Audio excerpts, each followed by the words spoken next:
Na noite de 29 de março de 2008, um acontecimento abalaria profundamente o país e marcaria para sempre a história criminal brasileira. Uma criança de apenas 5 anos foi encontrada inconsciente na área externa de um edifício na zona norte de São Paulo. Seu nome era Isabela de Oliveira Nardoni. Nas horas seguintes, o que parecia ser um acidente rapidamente começou a levantar dúvidas. A cena, os depoimentos e principalmente os laudos periciais indicariam que aquele não era apenas mais um caso trágico. Tratava-se de um crime. Este vídeo apresenta os fatos de forma cronológica, sem exageros, sem suposições e baseado exclusivamente em informações confirmadas por laudos, depoimentos oficiais e decisões judiciais. Isabela de Oliveira Nardoni nasceu em São Paulo no dia 18 de abril de 2002. Era filha de Ana Carolina Cunha de Oliveira e de Alexandre Alves Nardoni. Ana Carolina engravidou de Isabela, e a notícia da gravidez não foi bem recebida por Alexandre, que na época tentava ingressar na faculdade de Direito. Alexandre Nardoni separou-se de Ana Carolina quando Isabela tinha apenas 11 meses de idade. Em acordo judicial, ficou estabelecida uma pensão alimentícia mensal e o direito a 2 visitas por mês, ocorrendo de forma quinzenal. Na época da morte de Isabela, Alexandre vivia com a madrasta da menina, Ana Carolina Trota Peixoto Jatobá. Na época do crime, Alexandre tinha 29 anos. Trabalhava como promotor de eventos e vivia em Santana, zona norte de São Paulo. Para vizinhos e conhecidos, ele era visto como discreto, sem histórico de violência, pai aparentemente presente e um trabalhador comum. No início da investigação, não havia nada em seu passado que sugerisse envolvimento em crime. Isso contribuiu para que a hipótese de invasão parecesse possível às primeiras autoridades e à opinião pública. Ana Carolina tinha 24 anos na época. Era formada em Direito, mas não exercia a profissão como advogada. Era vista por conhecidos como reservada, dedicada aos filhos, discreta socialmente e com comportamento doméstico considerado normal. Assim como Alexandre, não possuía antecedentes criminais. Isabela Nardoni foi encontrada no dia 29 de março de 2008, após ter sido jogada do 6º andar do edifício London, um prédio residencial localizado na rua Santa Leocádia, número 138, na zona norte da cidade de São Paulo. No apartamento, que pertencia ao pai da menina, moravam, além dele, a madrasta e os 2 filhos do casal, um de 11 meses e outro de 3 anos. Quando a equipe de socorro chegou ao local, Isabela já estava sem vida. Em depoimento inicial, o pai de Isabela afirmou que o prédio teria sido alvo de um assalto e que a menina foi jogada por um dos supostos invasores. Segundo seu relato, ele teria deixado a esposa e os 2 filhos menores no carro e subido sozinho para levar Isabela, que estaria dormindo, até o apartamento. Em seguida, teria descido novamente para buscar as outras crianças.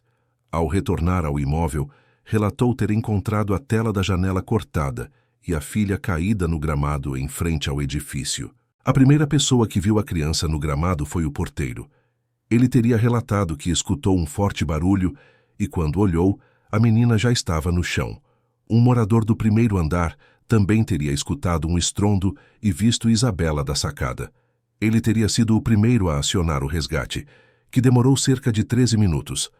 Este mesmo morador disse, durante a reconstituição do crime, que Alexandre ficou de joelhos e encostou o ouvido direito no coração da menina. Também disse que falou para Alexandre não tocar na menina, para não prejudicar o estado dela. Os paramédicos tentaram reanimá-la por um período de 34 minutos. Desde as primeiras horas, os investigadores perceberam incongruências. Isabela foi encontrada sem sinais externos, compatíveis com uma queda direta sem obstáculos. Não havia marcas de desaceleração. Também não havia ferimentos típicos de alguém que colide com marquises ou estruturas no caminho da queda. O apartamento não apresentava sinais de arrombamento. A janela por onde Isabela teria caído estava com a tela de proteção cortada e havia sangue no carro. Os sinais não batiam com um acidente isolado.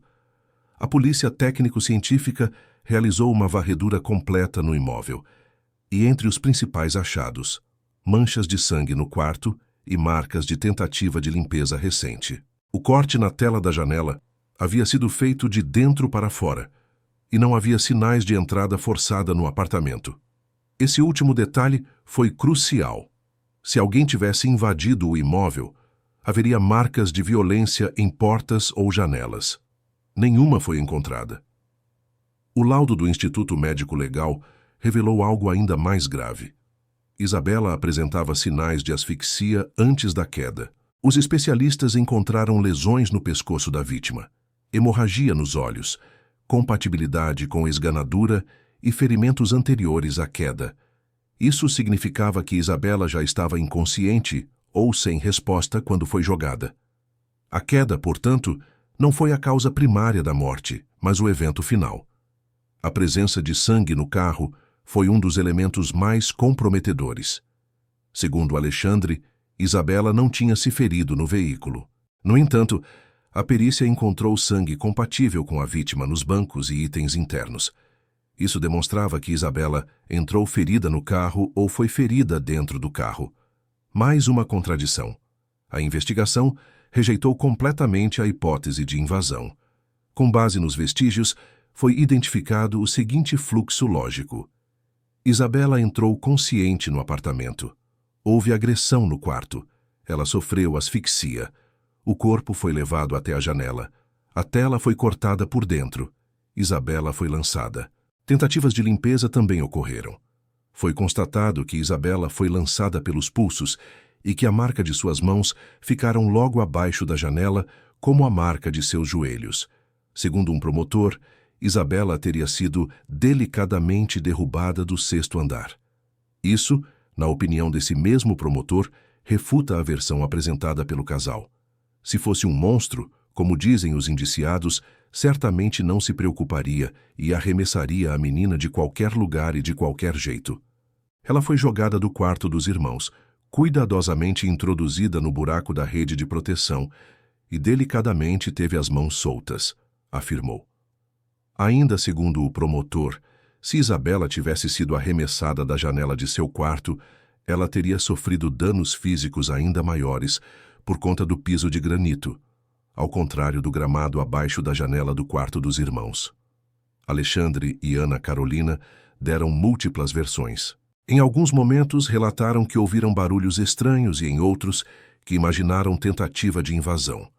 Mas todas foram descartadas, pois não foi encontrada nenhuma impressão digital estranha, nenhum sinal de arrombamento, nenhum objeto fora do lugar, nenhuma movimentação suspeita registrada por vizinhos. Os depoimentos mudavam, a cena permanecia a mesma. Após análise técnica, ambos foram formalmente indiciados por homicídio doloso qualificado. As qualificadoras envolviam meio cruel e impossibilidade de defesa da vítima, vínculo familiar. O julgamento ocorreu em 2010, com grande acompanhamento público por conta da repercussão do caso. Peritos, delegados, médicos legistas e testemunhas foram ouvidos. A defesa sustentou mais uma vez a tese de invasão. A acusação sustentou exclusivamente a linha técnica. E ela prevaleceu. O tribunal do júri condenou Alexandre Nardoni a 31 anos e 1 mês de prisão e Ana Carolina Jatobá a 26 anos e 8 meses. Ambos foram condenados por homicídio triplamente qualificado. As sentenças afirmaram que não houve dúvidas técnicas quanto à autoria. A postura dos acusados foi fria para alguns observadores, contida para outros e defensiva aos olhos técnicos, mas juridicamente não foi a postura que condenou. Foram os laudos. Com o passar dos anos, a execução da pena permitiu pedidos de progressão de regime. Em 2017, Ana Carolina obteve o direito ao regime semiaberto. Em 2019, Alexandre também passou ao semiaberto, com possibilidade de trabalho externo e saídas temporárias. Em 2020, após ser flagrada em videoconferência com os filhos dentro da penitenciária, Ana perdeu o direito ao semiaberto, mas em 2023 obteve progressão para o regime aberto. Em maio de 2024, Alexandre também recebeu autorização judicial para cumprir o restante da pena em regime aberto. O caso Isabela Nardoni provocou uma ruptura em uma das ideias mais enraizadas na sociedade: a crença de que o lar é, por definição, um ambiente seguro para uma criança. A investigação e o julgamento escancararam uma realidade desconfortável. A violência infantil nem sempre parte de desconhecidos ou figuras externas, mas pode ocorrer dentro do próprio núcleo familiar. O caso mostrou que agressores nem sempre correspondem ao estereótipo da pessoa perigosa e que muitos abusos acontecem longe dos olhos da sociedade em ambientes onde se supõe haver proteção.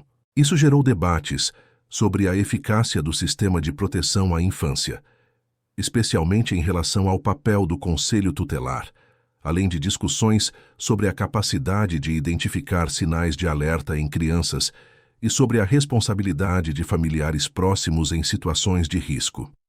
Também trouxe à tona reflexões sobre omissão, negligência e sobre como o silêncio contribui para a continuidade de violências invisíveis.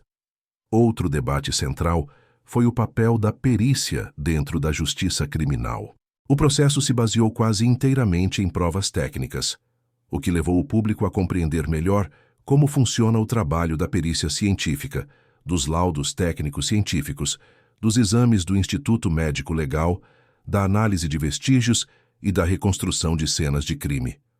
Muitas pessoas passaram a entender que uma investigação criminal não depende exclusivamente de confissões, mas de evidências físicas e científicas capazes de revelar o que as versões verbais tentam ocultar. O caso se tornou um exemplo claro de como a ciência forense pode reconstruir uma narrativa, mesmo na ausência de testemunhas diretas. Também se discutiu amplamente o uso da chamada tese da invasão como estratégia de defesa.